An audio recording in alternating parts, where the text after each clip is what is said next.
Misteri Dajjal. Siapa itu Dajjal? Apa dari golongan manusia, jin atau lainnya? Dari mana Dajjal berasal dan di mana keberadaannya? Bagaimana Dajjal bisa menguasai manusia? Dan siapa yang menjadi pengikut setia Dajjal? Timbul satu pertanyaan yang dinantikan, apakah Dajjal sudah muncul sekarang? Dengan melihat kondisi dunia yang sudah carut-marut merupakan salah satu tanda-tanda Dajjal akan keluar. Assalamualaikum warahmatullahi wabarakatuh. Selamat datang di channel Belajar Islam. Channel yang akan mengulas belajar bersama tentang agama Islam. Dukung terus channel ini dengan cara menekan tombol subscribe bagi yang belum subscribe. Tekan tombol like dan sempatkan untuk berkomentar untuk sharing ilmu baru. Semoga segala urusan dipermudah oleh Allah. Amin. Dajjal adalah sosok yang sering dibahas dalam agama Islam. Namun perlu diketahui bahwa nama Dajjal tidak tercantum di Al-Quran. Kenapa? Ada misteri apa tentang Dajjal? Ada banyak penjelasan bahwa nama Dajjal tidak ada dalam Al-Quran. Salah satunya adalah cara Allah menghinakan Dajjal. Penipu besar itu bernama Dajjal yang akan muncul di akhir zaman. Nabi Muhammad telah mengingatkan tentang sosok Dajjal, yang digambarkan sebagai makhluk yang mempunyai kekuatan yang luar biasa, dan kemampuan untuk menipu manusia dengan sihirnya, yang akan menyebabkan kezaliman besar. Seperti, perang antar manusia sebagai hal yang wajar, bahkan pembunuhan sebagai hal yang sangat biasa. Sungguh mengerikan kezaliman yang dibuat Dajjal. Kemudian timbul pertanyaan, apakah Dajjal sosok manusia, jin atau iblis? Kok bisa sakti? Dalam Islam, Dajjal digambarkan sebagai manusia. Tetapi dia memiliki sifat dan kemampuan yang luar biasa, sehingga dia berbeda dari manusia biasa. Meskipun Dajjal adalah manusia, ia memiliki kekuatan yang tidak dimiliki oleh manusia lainnya. Dajjal digambarkan sebagai seorang pria dengan mata sebelah yang buta. Ada juga keterangan dalam hadis yang menyebutkan bahwa Dajjal memiliki tulisan kafir di dahinya, yang hanya bisa dibaca oleh orang beriman kepada Allah. Dajjal memiliki kemampuan untuk melakukan hal-hal yang tampaknya seperti mukjizat. Pada saat itu dunia sangat paceklik. Tidak ada yang bisa dimakan dan diminum. Sehingga terjadilah permusuhan, pembunuhan sebagai hal yang wajar.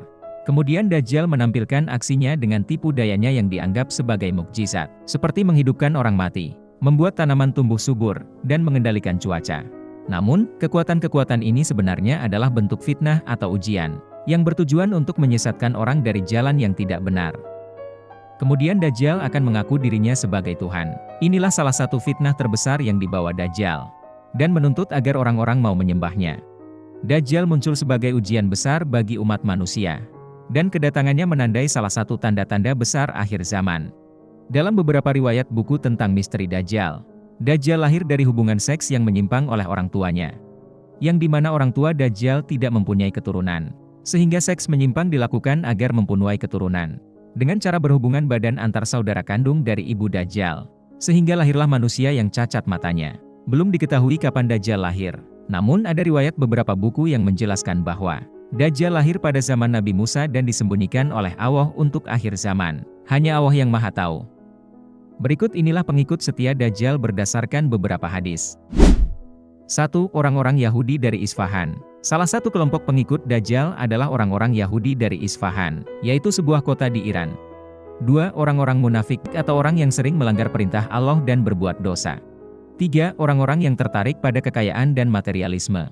Artinya Dajjal akan menawarkan kemewahan, kekayaan, dan kenyamanan duniawi. Mereka yang terlalu mencintai dunia dan materialisme akan mudah tertipu oleh Dajjal, dan menjadi pengikutnya karena iming-iming harta dan kekuasaan. 4. Orang-orang yang lemah imannya.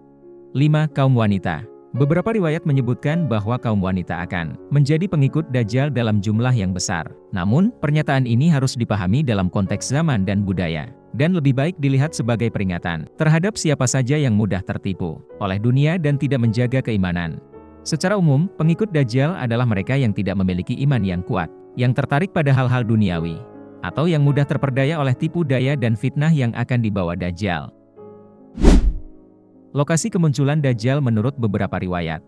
Dajjal akan muncul dari wilayah timur. Ada yang menyebut dari Khurasan yang kini meliputi Iran, Afghanistan, dan sekitarnya, dan akan bergerak ke seluruh penjuru dunia. Kecuali dua tempat yang tidak bisa didatangi, yaitu Mekah dan Madinah karena dijaga oleh para malaikat. Masa keberadaan Dajjal akan berada di bumi selama 40 hari.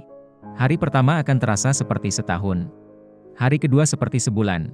Hari ketiga seperti seminggu. Dan hari-hari setelahnya seperti hari-hari biasa. Inilah cara menghindari Dajjal. Yang pertama, memperkuat iman dan amal ibadah. Umat muslim dianjurkan untuk selalu memperkuat iman dan memperbanyak amal ibadah. Seperti sholat, membaca Al-Quran, dan berdoa. Yang kedua, saat Dajjal muncul, dianjurkan untuk menjauhi dan menghindari berhadapan dengannya. Karena fitnahnya sangat kuat dan dapat menyesatkan orang yang lemah iman. Umat muslim disarankan untuk berlindung di tempat-tempat yang aman dan bersama komunitas yang beriman. Yang ketiga, berdoa memohon perlindungan dari Allah. Yang keempat, menghindari kota-kota yang didominasi oleh pengikut Dajjal. Dajjal akan memiliki pengikut dari berbagai bangsa. Dan beberapa tempat akan menjadi pusat kekuasaannya. Umat muslim dianjurkan untuk menghindari kota-kota ini dan mencari tempat yang aman.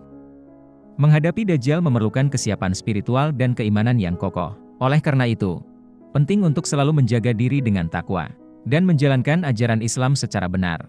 Di akhir hidupnya Dajjal akan dikejar-kejar oleh Nabi Isa. Nabi Isa yang akan turun dari langit ditugaskan untuk membunuh Dajjal. Dan Nabi Isa bergabung dengan pasukan kaum muslimin yang dipimpin oleh Imam Mahdi. Sehingga Dajjal dan para pengikutnya akan mati binasa.